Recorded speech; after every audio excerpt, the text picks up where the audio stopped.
the longer it is to find a relationship and to be in a relationship, it is a red flag because it should begs more question. Why were you single for that long? Were you actively dating, or were you just not dating at all?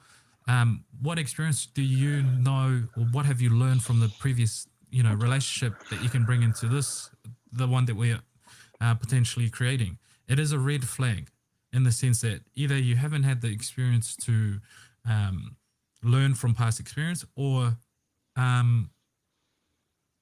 why is it that you are not able to find long-term relationship? So, and I think people sort of look at red flags and sort of think of be delusional about them, but they are essentially your boundaries, right? So you should set your boundaries and abide by them. So to me, I think anyone who's out of that sort of for that long, you should ask some serious questions, and that shouldn't stop you necessarily, but you should ask the question because they're very important to you and the dynamic that you bring to the table, because it affects the way you handle the relationship, which is two people together. And if you're sitting in the relationship sort of in your head with unanswered questions, that becomes problematic.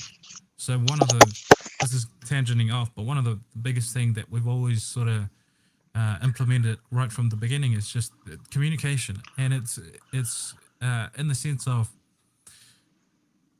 I normalize using swear words around each other and just name calling, in the sense of we calling each other.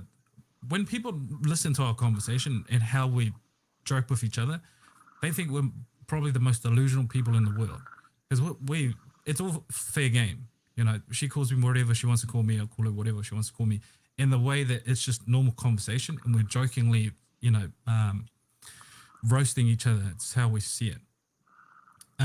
But the idea with that is that when we do get into a serious argument, we are not hell-bended on you swore at me or you called me this. If it becomes, and I'm not saying everyone should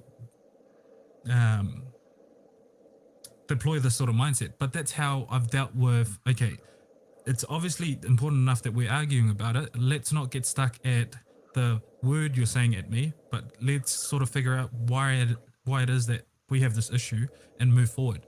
And that's the thing that you had to realize as a man.